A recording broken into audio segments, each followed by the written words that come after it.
انہوں نے کہا جی عمران خان کی بہنوں نورین بی بی اور عظما بی بی نے علیمہ آپا کے بغیر خان صاحب سے ملاقات سے انکار کر کے ثابت کیا ہے کہ وہ اسٹیبلشمنٹ کی خواہشات کے تابع نہیں ہیں. یعنی اسٹیبلشمنٹ کی خواہش ہے کہ یہ والی بہن نہ ملے باقی مل لیں, تو انہوں نے انکار کر دیا. انہوں نے کہا ملیں گے تو سب جا کے ملیں گے ورنہ نہیں ملیں گے, اسٹیبلشمنٹ کی خواہش کے تابع ہم نہیں ہیں, یہ ثابت کیا انہوں نے. کاش پارٹی کے ذمہ داران بھی ایسا کردار رکھتے. آج لسٹ میں نام ہونے کے باوجود خان صاحب سے ملنے والوں نے اطاعت گزاری کی ہے. آج لسٹ میں نام نہ ہونے کے باوجود جو لوگ خان سے ملے ہیں انہوں نے اطاعت گزاری کی ہے. یعنی وہ یہ کہہ رہے ہیں کہ عمران خان صاحب کی فیملی نے اسٹیبلشمنٹ کی خواہش کے مطابق گھٹنے نہیں ٹیکے, لیکن آج جو لوگ جا کے عمران خان صاحب سے ملے ہیں انہوں نے گھٹنے ٹیکے ہیں خواہش کے مطابق, جو خواہش ہے اسٹیبلشمنٹ کی. اب یہ کیا ہوا یہ میں آپ کو بتاتا ہوں. یہ جو لوگ ملنے گئے ہیں نا ان کے نام نہیں تھے لسٹ کے اندر. سلمان اکرم راجہ صاحب نے ان کے نام دیے نہیں تھے جیل حکام کو, بس جیل حکام نے کہا اے بندے اپنے نے ملاؤ جی, اسٹیبلشمنٹ کو پتا نا اپنے بندے ملاؤ جی. اب اس کے اندر کہا مجھے اڈیالہ جیل سے چند میل دور پولیس کے ناکے پر روک دیا گیا. میں آج عدالتی حکم کے تحت وکلا کی عمران خان صاحب سے ملاقات کروانے کے لیے پہنچا تھا اور بیرسٹر گوہر کو آگے جانے کی اجازت دے دی گئی. بیرسٹر گوہر صاحب کو تو مل ہی جاتی ہے اجازت. میں منتظر ہوں, میری گاڑی کے آگے مسلح نرغہ ہے, مجھے آگے نہیں جانے دیا جا رہا. پیدل چلنے پر مجھے سپاہیوں کی نفری نے روک لیا ہے. وہ کہتے ہیں میں گاڑی لے جاتا ہوں تو مجھے روک لیتے ہیں, زبردستی ناکا لگا دیا انہوں نے. میں اتر کے پیدل جانے کی کوشش کرتا ہوں تو مسلح سپاہی مجھے روک لیتے ہیں کہ آگے نہیں جانا. اور بیرسٹر گوہر صاحب کی گاڑی بھی جاتی ہے, بیرسٹر گوہر صاحب کو جانے بھی دیتے ہیں, حالانکہ ان کا نام ملاقاتیوں میں نہیں ہے, میرا نام ملاقاتیوں میں ہے. ان کو ملنے دیا جا رہا ہے, مجھے نہیں ملنے دیا جا رہا. اور بیرسٹر گوہر انکار نہیں کر رہے کہ میں نہیں ملتا. یعنی یہ انہوں نے شکوہ کیا سلمان اکرم راجہ صاحب نے کہ آج لسٹ میں نام نہ ہونے کے باوجود خان سے ملنے والوں نے اطاعت گزاری کی ہے. یعنی اطاعت کی ہے انہوں نے ملٹری اسٹیبلشمنٹ کی. سلمان اکرم راجہ صاحب ایک اور بات کہتے ہیں کہ آج وزیر اعظم عمران خان سے ملاقات کے لیے 6 وکلا کے نام دینا میرا فرض تھا. خاندان کے نام نہیں دیے جاتے. ظہیر عباس اور نیاز اللہ نیازی کے نام خان صاحب کی ہدایت اور مشال یوسف زئی کا نام بشرا بی بی کی ہدایت پر دیا گیا. 2 نام لاہور ہائی کورٹ اور ڈسٹرکٹ بار کے صدور کے ہیں. 6 میں خود ہوں, لیکن نہیں ملنے دیا گیا. پھر وہ بتاتے ہیں کہ کیسے ان کو روکا گیا اور کیا کچھ کیا گیا. اب ایک اور انہوں نے ٹویٹ کیا, انہوں نے کہا جی عدالتی حکم کے باوجود عمران خان صاحب سے ان کے رفقا کی جمعرات کو میٹنگ 5 ماہ سے نہیں کروائی گئی. جنید اکبر, عالیہ حمزہ, صاحبزادہ حامد رضا, علامہ ناصر سمیت کئی نام میں ہفتوں سے دے رہا ہوں. توہین عدالت کی پٹیشن عدالت میں دائر ہے. میں پارٹی کے اندرونی اختلافات کا حصہ ہرگز نہیں بنوں گا. اب دیکھیں نا, یہ 2 طرح کے لوگ ہیں جو عمران خان صاحب سے اڈیالہ میں ملنے جاتے ہیں. ایک طرح کے لوگ وہ ہیں جن کو اسٹیبلشمنٹ فوری طور پہ کہتی ہے آؤ جی آؤ ملائیں آپ کو, آئیں جی بسم اللہ ملیں آپ. ماضی میں آپ کو یاد ہے شیر افضل مروت صاحب کیسے, ابھی میں آپ کو گارنٹی کرتا ہوں کہ اگر عمران خان صاحب کہنا میں نے شیر افضل مروت سے ملنا ہے تو آج رات کو بھی ملاقات ہو جائے گی, کل بھی ہو جائے گی ملاقات. علی امین گنڈا پور صاحب سے وہ کہیں گے میں نے ملنا ہے تو فوراً ملاقات ہو جائے گی. بیرسٹر سیف سے ملنا چاہیں گے فوراً ملاقات ہو جائے گی. اور بہت سارے لوگ ہیں جیسے کہ بیرسٹر گوہر صاحب سے ملاقات ان کی ہو گئی. تو جو لوگ پولیٹیکل لوگ ہیں, جن کی سیاسی سوچ ہے, جو جمہوری سوچ رکھتے ہیں, جن کا اپنا ایک ریکارڈ ہے, وہ جب ملنا چاہتے ہیں تو ان کو نہیں ملنے دیا جاتا. جن کی قربانیاں ہیں اور جو لوگ کمپرومائز نہیں کر رہے, جیسے کہ عمران خان صاحب کی بہنیں ہیں, جیسا کہ بہت سارے ایسے لیڈر ہیں جن میں کچھ کے نام ابھی میں نے لیے یہ سلمان اکرم راجہ صاحب کی ٹویٹ میں سے پڑھ کے, جیسا کہ خیبر پختونخوا کے کچھ منسٹرز ہیں. شاہد خٹک ٹکرے مار رہا بڑے لمبے عرصے سے, اور سہیل افریدی بہت کوشش کر رہا ہے, مینا خان افریدی, انہوں نے بڑی کوشش کی ہے. تیمور جھگڑا, یہ بہت کوشش کی ان لوگوں نے کہ عمران خان صاحب سے ملاقات ہو.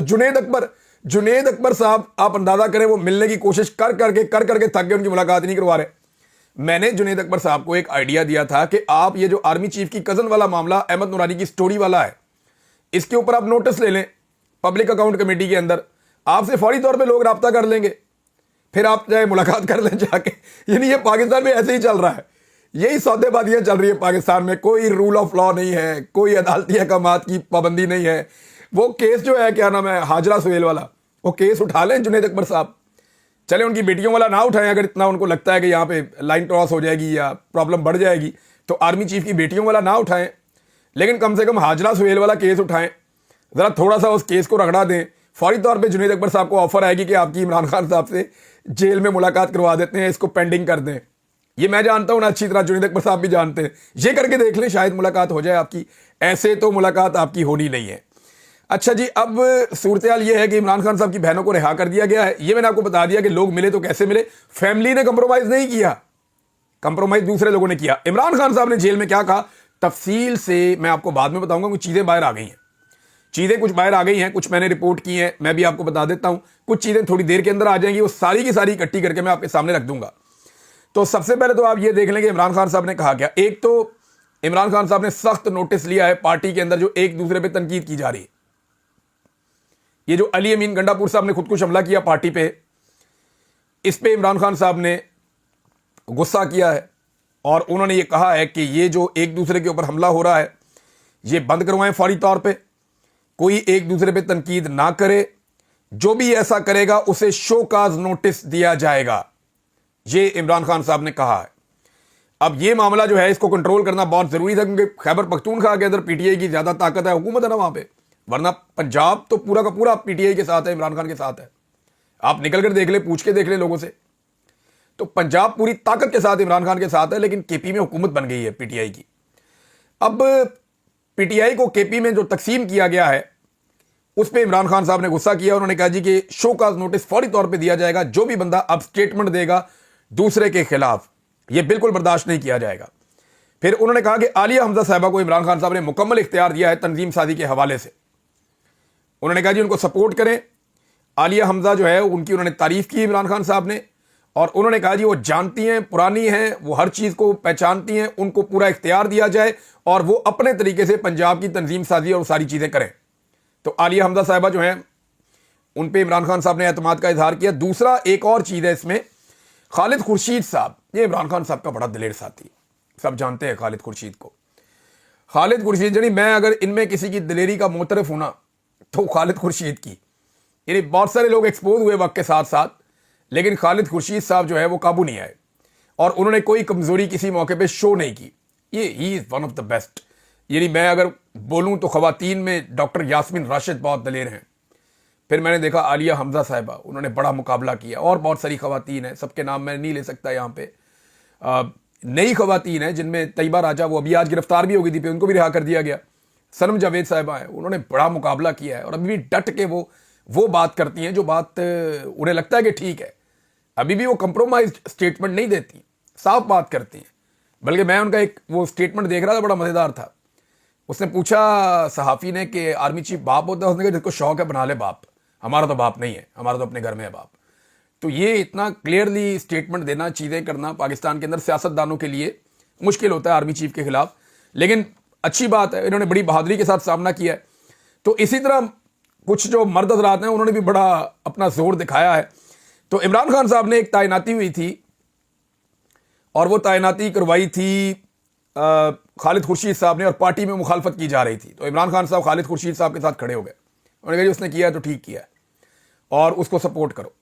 تو یہ بھی مجھے پتا چلا. باقی چیزیں مجھے پتا چلتی ہیں تو میں آپ کو بتاتا ہوں، کیونکہ میں جاننا چاہ رہا تھا کہ ڈرون حملوں پہ کوئی بات ہوئی ہے تو وہ پتا چلے. میں جاننا چاہ رہا تھا کہ اگر کوئی اور چیزیں ڈسکس ہوئی ہیں مذاکرات کے حوالے سے یا اسٹیبلشمنٹ کے حوالے سے یا آدم سواتی کے حوالے سے، تو وہ چیزیں باہر آئیں، ان کا بھی پتہ چلے. بہرحال پاکستان تحریک انصاف کی جو لیڈرشپ ہے وہ بہت تھوڑی تعداد میں پہنچی ہے علیمہ خان کو سپورٹ کرنے، اور وہ جس رستے سے آئے وہ رستہ علیمہ خان جہاں سے آئی تھی وہ رستہ بند کر دیا گیا تھا. پھر یہ لوگ بیریا ٹاؤن والے رستے سے آئے تو یہ تھوڑا سا کراس کر کے آگے کی طرف چلے گئے، اور وہاں پہ کارکن موجود تھے. کوئی بدمزگی ایسی نہیں ہوئی، کارکنوں نے بہت نعرے بازی کی ہے، لیکن لیڈرشپ کی تعداد تھوڑی تھی. اور حیرت کی بات یہ ہے کہ ایک بھی ایم این اے، ایم پی اے، منسٹر کوئی بھی گرفتار نہیں ہوا. صاحبزادہ حامد رضا کو میں نے گرفتار ہوتے ہوئے دیکھا، عالیہ حمزہ کو میں نے گرفتار ہوتے ہوئے دیکھا.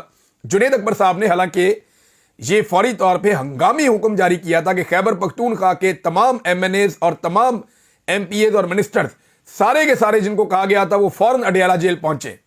تو کون پہنچا، کدھر پہنچا؟ میں میڈیا والوں سے پوچھ رہا تھا، میرے جو دوست وہاں پہ موجود ہیں انہوں نے بتایا جی کوئی بھی نہیں آیا، یہ تھوڑے سے لوگ آئے، ہم نے آپ کو ویڈیو بھیج دی ہے، بس یہی ہے. اور وہ جو نظر آ رہے ہیں وہ 20 سے بھی کم نظر آ رہے ہیں، اور اس کے بعد وہ بھی وہاں سے منتشر ہو گئے بعد میں. اور جو دھرنے والا معاملہ تھا وہ وہی رہ گیا. اب دیکھتے ہیں کہ دھرنے والے معاملے میں عمران خان صاحب کی فیملی اب کیا موقف اپناتی ہے. یہ تھا وہ سارا ایپیسوڈ جو میں نے آپ کے سامنے رکھ دیا. اب آ جائیں آپ معدنیات والے معاملے پہ. یہ معاملہ بڑا اٹھ گیا ہے. اس بل کو کچھ لوگوں نے اب پڑھا ہے, میں نے تو ابھی تک نہیں پڑھا, میں اس کو نکال کے تفصیل کے ساتھ پڑھوں گا, چیزیں جو ہیں ان کو دیکھوں گا, پھر میں بتا پاؤں گا اس میں کیا ہے. لیکن جو تاثر بن رہا ہے اس کی بنیاد کے اوپر علیمہ خان صاحبہ نے کہا ہے کہ جب تک عمران خان صاحب باہر نہیں آ جاتے ایسا کوئی بل پاس نہیں کرنا چاہیے. یہ معدنیات خیبر پختونخوا کا زیور ہے اور ہم اپنا زیور ایسے ہمیں نہیں دینا چاہیے. باقاعدہ اس کے اوپر عمران خان صاحب سے بات کرنی چاہیے اور وہ باہر آئیں, جب وہ اس کو اینالائز کریں, وہ اس پہ فیصلہ کریں کہ یہ بل پاس ہونا یا نہیں ہونا. اس میں جو تاثر بن رہا ہے وہ یہ بن رہا ہے, اور کچھ لوگ یہ دعویٰ کر رہے ہیں کہ یہ جو بل ہے مائنز اینڈ منرلز کا جو بل خیبر پختونخوا کے اندر پاس کروانے کی کوشش کی جا رہی ہے, اس کے نتیجے میں SIFC کے پاس کچھ چیزوں کو بائی پاس کر کے معدنیات تک مکمل رسائی آ جائے گی, بہت ساری معدنیات تک. اب اسٹریٹجک معدنیات کا جو ورڈ بولا گیا وہ کون سی ہیں, یہ بھی ایک سوال اس میں پیدا ہوتا ہے. اور دوسرا یہ ہے کہ آرمی چیف, آج معدنیات کے اوپر ایک پروگرام بھی ہوا نا, اس پروگرام میں آرمی چیف نے تقریر بھی کی ہے, وزیر اعظم نے بھی تقریر کی ہے, اور آرمی چیف کا جو ایک جملہ ہے وہ جی عوام کے پیروں تلے معدنی ذخائر, ہاتھوں میں مہارت ہے, مایوسی کی کوئی گنجائش نہیں ہے. اب یہ کتنا آکورڈ لگتا ہے کہ ملک کا آرمی چیف معدنیات کے اوپر ایک کانفرنس کے اندر خطاب کرے, یا تاجروں کے ساتھ خطاب کرے, یا اوورسیز کے ساتھ خطاب کرے, یا سرمایہ کاروں کے ساتھ خطاب کرے, باہر دنیا کے اندر پیسے مانگنے کے لیے جائے. بھئی آپ کے ہاتھ میں ہتھیار پکڑا ہے, کچھ کول تو نہیں پکڑایا. تو آرمی چیف سے اتنے گھٹیا کام نہیں کروانے چاہیے. ان کا کام لڑائی کا ہے, اس میں آنر ہے, لڑائی کے اندر عزت ہے, لڑائی کے اندر بڑا مقام ہے, مرتبہ ہے, اور اپنے ملک کے لیے لڑنا, اپنے مذہب کے لیے لڑنا, اپنے دین کے لیے لڑنا, اس کی بڑی اہمیت ہے. اور لوگ ہیروز سمجھتے ہیں ان لوگوں کو جو ہتھیار اٹھا کے دفاع کرتے ہیں لوگوں کا. لیکن جب آپ ایسے چھوٹے چھوٹے کاموں پہ لگا دیتے ہیں نا, جہاں پیسہ ویسا یہ وہ چیزیں لٹرم پٹرم کرپشن پتہ نہیں کیا کچھ ہے, اس کے اندر جب آپ آرمی چیف کو انوالو کرتے ہیں یا وہ خود ہو جاتے ہیں, تو وہ اپنے مقام اور مرتبے کو لوگوں کی نظر میں خراب کر دیتے ہیں. یعنی کیسا آکورڈ لگتا ہے کہ آرمی چیف معدنیات کے اوپر جناب کام کر رہے ہیں, آرمی چیف زراعت کے اوپر جناب کام کر رہے ہیں, آرمی چیف معیشت کے اوپر جناب کام کر رہے ہیں, آرمی چیف جناب انفراسٹرکچر سڑکوں اور تعلیم کے اوپر کام کر رہے ہیں, آرمی چیف جناب بہبود آبادی کے اوپر کام کر رہے ہیں, آرمی چیف جناب انفراسٹرکچر کے اوپر, تعمیرات کے اوپر کام. یہ کیا ہے؟ دنیا کا کوئی آرمی چیف ایسے کرتا ہے؟ پوری دنیا میں بتائیں نا کون سی ایسی جمہوری ریاست ہے جس کا آرمی چیف بیچارہ یہ سارے کام کرتا ہو؟ کیا بنا کے رکھ دیا آرمی چیف کو یار, یہ بھی کرے گا, یہ بھی کرے گا, یہ بھی وہ ذاتی ملازم ہے یار. وہ چوکیدار کی ڈیوٹی ہے, ان کی سیکورٹی کی ڈیوٹی ہے, ان کو ان کی ڈیوٹی کرنے دیں. اور اگر وہ اپنی ڈیوٹی سے باہر نکلے تو ان کو ان کی ڈیوٹی پہ واپس بھیجیں, انہیں کہیں ریلیکس, ایزی ہو جائیں آپ, ہم سنبھال لیں گے ملک, ہمیں عوام نے مینڈیٹ دیا ہوا ہے. چلیں جو جعلی حکومت ہے, جعلی مینڈیٹ ہے, وہی یہ کہہ دیں کہ جناب ہمارے پاس جعلی مینڈیٹ صحیح, لیکن کم سے کم ڈیوٹی تو ہماری ہمیں کرنے دیں. ادھر شہباز شریف صاحب اٹھتے ہیں پالش لے کے دڑا دڑ پالش شروع کر دیتے ہیں, مریم نواز اٹھتی ہیں وہ اٹھ کے دڑا دڑ پالش شروع کر دیتی ہیں. انہوں نے پالش کر کر کے کہاں سے کہاں پہنچا دیا ہے ایک سرکاری عہدیدار کو, ایک سرکاری ملازم کو کہاں سے کہاں پہنچا دیا. حالانکہ ان کی اپنے عہدے کی بڑی اچھی عزت ہے, لیکن وہ باقی سارے کاموں میں لگایا ہوا ہے. اب معاملہ یہ ہے کہ آرمی چیف نے جناب خطاب کیا, بڑا آکورڈ سا لگا مجھے وہ دیکھ کے, پاکستان میں الٹی گنگا بہ رہی ہے. بہرحال یہ جو معدنیات نا, دیکھیں زمین کے اوپر کی ساری چیزیں پاکستان کی تقریباً مینیج ہو گئی ہوئی ہیں. پاکستان کی سرزمین کے اوپر جو کچھ ہے, یعنی آپ کی زراعت تھی ہو گئی, پانی تھا وہ نہریں نکل رہی, کوئی ادھر جا رہا ہے کوئی ادھر جا رہا ہے, ڈیمز آپ بنا نہیں پائے, پانی آپ سیو نہیں کر پائے, گلیشیئرز آپ کے پگھل رہے ہیں, جنگلات آپ نے کاٹ دیے ہیں, پہاڑوں کو آپ کاٹ رہے ہیں, کل میں نے آپ کو بتایا. تو جو پاکستان کی زمین کے اوپر جو کچھ پڑا ہوا تھا وہ تو ہم نے برباد کر دیا بہت حد تک. اور ابھی بھی اگر یہ ملک اپنے لوگوں کے حوالے کر دیا جائے تو لوگ اپنے ملک کو آج بھی سنبھال لیں گے. لیکن جو اشرافیہ ہے یا مافیا ہے, انہوں نے پاکستان کا جو اوپر والا ایریا ہے نا اس کو تو صاف کر دیا. اب وہ دیکھ رہے ہیں زمین کے اندر کیا ہے. اب کیونکہ یہ جعلی حکومت ہے, انہوں نے چلے جانا ہے, بھاگ جانا ہے, کیونکہ یہ پورا کا پورا سسٹم ہی جعلی ہے, قبضہ کیا ہوا ہے. یہ کرائے دار ہیں جو زبردستی گھسے ہوئے ہیں گھر کے اندر, تو گھر کے مالک نہیں چاہیں گے کہ یہ گھر کا حلیہ بگاڑ کے چلے جائیں. تو اس لیے بھی لوگ اس کے اوپر ریئیکشن دے رہے ہیں کہ جناب یہ معدنیات ان کے حوالے کی تو ہمارے پاس کچھ بھی نہیں رہے گا. اب لوگ اس طرح سے سوچتے ہیں, بلکہ کچھ لوگ تو یہ کہتے ہیں جہاں پہ معدنیات نکل آتی ہیں وہاں کے حالات ہی خراب ہو جاتے ہیں, جہاں معدنیات نکل آتی ہیں وہاں دہشت گرد آ جاتے ہیں, آپریشن شروع ہو جاتے ہیں. اب وہ دہشت گرد کیسے آتے ہیں, آپریشن کیسے شروع ہوتے ہیں, یہ سوالات بار بار اٹھائے جاتے ہیں. مجھے وہاں پہ اسلام آباد ہائی کورٹ میں ایک صاحب ملے, انہوں نے بہت ساری اتنی موٹی فائل دکھائی اور سارے ثبوت تھے ان کے پاس کہ کہاں کہاں پہ کب معدنیات کا پتہ چلا. اس کے بعد جناب وہاں پہ فوری طور پہ طالبان پہنچ جاتے ہیں, وہ لڑائی شروع ہو جاتی ہے, پھر فوج پہنچ جاتی ہے, وہ لڑائی شروع ہو جاتی ہے. کہتا ہے مقامی لوگ وہاں سے ڈسپرس ہو جاتے ہیں. ہم وہاں رہ ہی نہیں پاتے. اس طرح کی باتیں انہوں نے مجھے بہت ساری بتائی تھی. ان کے پاس بہت سارے ثبوت تھے. کوئی وکیل صاحب تھے جو مجھے ملے تھے اسلام آباد ہائی کورٹ میں, باقی اور صحافی بھی وہاں موجود تھے میرے ساتھ, انہوں نے بھی دیکھی وہ چیزیں. غالباً صدیق جان صاحب بھی موجود تھے, انہوں نے بھی وہ چیزیں دیکھی تھی. بہرحال عمران خان صاحب کی بہن کہہ رہی ہے کہ اس کے اوپر ووٹنگ نہ کروائیں. محمود خان اچکزئی صاحب نے ایک مشورہ دیا ہے اور انہوں نے کہا جی اسپیکر کے خلاف عدم اعتماد کی تحریک لائی جائے. وہ یہ کہتے ہیں کہ تحریک انصاف کمیٹیوں سے استعفے دے دے. کمیٹیوں کے اندر یہ ہوتا ہے نا کہ آپ کمیٹیوں کے اندر بیٹھے ہیں تو اس کے پرکس ہوتے ہیں, پریویلیجز ہوتی ہیں. کمیٹیوں میں آپ بیٹھے ہیں تو اس کا فائدہ ملتا ہے آپ کو, تو آپ کمیٹیاں چھوڑ دیں. جن کمیٹی کی سربراہی آپ کے پاس ہے, آپ تو کچھ ٹکے کا کام نہیں کر پا رہے. اب جو ہیومن رائٹس والا معاملہ ہے وہاں پہ کیا کر لیا صاحبزادہ حامد رضا صاحب نے. ان کی نیت پہ شک نہیں کر رہے لیکن کیا کر پائے, کچھ بھی نہیں کر پائے. جو جنید اکبر صاحب ہیں وہ پبلک اکاؤنٹس کمیٹی میں کوئی اتنا سا کوئی بال بھی نہیں اکھاڑ پائے سسٹم کا. تو جب آپ کچھ بھی نہیں کر پا رہے تو پھر آپ کمیٹیاں چھوڑ دیں. اب یہ اچکزئی صاحب نے یہ آئیڈیا دیا. انہوں نے کہا جی تحریک انصاف کمیٹیوں سے استعفیٰ دینے کا انہوں نے مطالبہ کیا اور کہا کہ اگر آپ چاہتے ہیں کہ عمران خان رہا ہوں تو کمیٹیوں سے استعفیٰ دو اور مل کر اسپیکر اسمبلی کے خلاف تحریک عدم اعتماد لے کر آؤ. تحریک عدم اعتماد لے کر آؤ. ویسے اگر اس وقت پاکستان تحریک انصاف تحریک عدم اعتماد لے آئے نا اور اس میں یہ شرط رکھ دے کہ جناب سندھ کا جو پانی ہے نا, یہ جو نہریں نکالی جا رہی ہیں دریائے سندھ کے اوپر, یہ نہریں نکالنے کا ہم مطالبہ کرتے ہیں کہ یہ فوری طور پہ اقدام واپس لیا جائے ورنہ یہ تحریک عدم اعتماد ہے, پیپلز پارٹی پھنس جائے گی. کیونکہ وہ اس وزیر اعظم کو بچائیں گے تو نہروں کو بچائیں گے, اور وہ اگر اس وزیر اعظم کو جانے دیں گے تو خود بھی ڈوب جائیں گے. تو پالیٹکس کی جا سکتی ہے بہت ساری. یہ محمود خان اچکزئی صاحب نے اسی طرح کے ایک آئیڈیا کو فلوٹ کیا ہے. اب ناظرین خبریں آ رہی ہیں. ایک اور خبر دیکھیں آپ, میں کہہ رہا تھا نا کہ آرمی چیف کو ہر چیز میں گھسیٹ دیتے ہیں. یہ خبر آئی ہے کہ جی, اور یہ خبر دی ہے جناب محترم عبد الماجد بھٹی صاحب نے, یہ جرنلسٹ ہیں. انہوں نے کہا جی کہ شاہد افریدی نے آرمی چیف سے ملاقات کی ہے جب میرے خیال میں ان کی والدہ کے انتقال کے بعد دعا کرنے کے لیے گئے تھے, اور ان سے گزارش کی ہے کہ محسن نقوی کو ہٹا دیں پی سی بی کے چیئرمین کے عہدے سے. اب اندازہ کریں شاہد افریدی کے دماغ کا کہ اس کو بھی پتہ ہے کہ آرمی چیف نے ہٹانا ہے پی سی بی کے عہدے سے. اندازہ کریں آپ, یعنی چیئرمین پی سی بی کے عہدے کا آرمی چیف کے ساتھ کیا تعلق ہے. آپ کا تعلق بندوق کے ساتھ ہے یا بلے کے ساتھ ہے. اور شاہد افریدی کو ایگزیکٹلی پتا ہے. شاہد افریدی کیونکہ لائن آپ کو پتا ہے نا, وہ لائن و لینتھ کا بڑا زبردست ہے. وہ اپنی لائن و لینتھ کبھی بھی اس نے چینج نہیں کی, ایک ہی لائن کے اوپر رہتا ہے ہمیشہ اور ایک ہی جگہ سے وہ لائن لیتا ہے.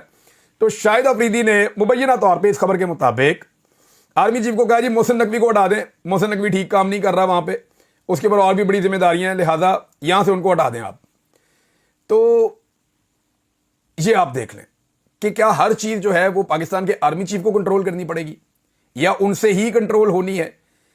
یہ وہ چیز ہے جس کو پاکستان میں بدلنے کی ضرورت ہے. میں کوئی خلاف نہیں ہوں, جنرل عاصم منیر سے میری کیا دشمنی ہو سکتی ہے, حالانکہ میرے ساتھ انہوں نے بڑی زیادتی کی ہے, مجھے اٹھوایا, مجھے اغوا کروایا, میرے ساتھ بڑا ظلم کیا, میرے ساتھ بہت زیادتی کی ہے انہوں نے, لیکن میری کوئی ذاتی دشمنی نہیں ہے. اور میں کوئی ذاتی دشمنی کسی کے ساتھ بھی رکھنا چاہتا ہوں, لیکن ایک رول ہے نا آئینی اور قانونی, وہ اس کے اندر چلے جائیں گے نا پاکستان کا بڑا بھلا ہو جائے گا. میں یہ سوچتا ہوں, اور جو میں سوچتا ہوں وہ مجھے کہنے کا حق ہونا چاہیے. پاکستان میں جب میں یہ کہتا ہوں تو میری جان کے در پہ آ جاتے ہیں سب, اور ابھی بھی لگاتار دباؤ ڈالتے ہیں. ناظرین ابھی نیکسٹ ویلاگ میں کچھ چیزیں اور آپ کے ساتھ شیئر کرتا ہوں. تب تک اتنے ہی, اپنا خیال رکھیے گا, اپنے اس چینل کا بھی. اللہ حافظ.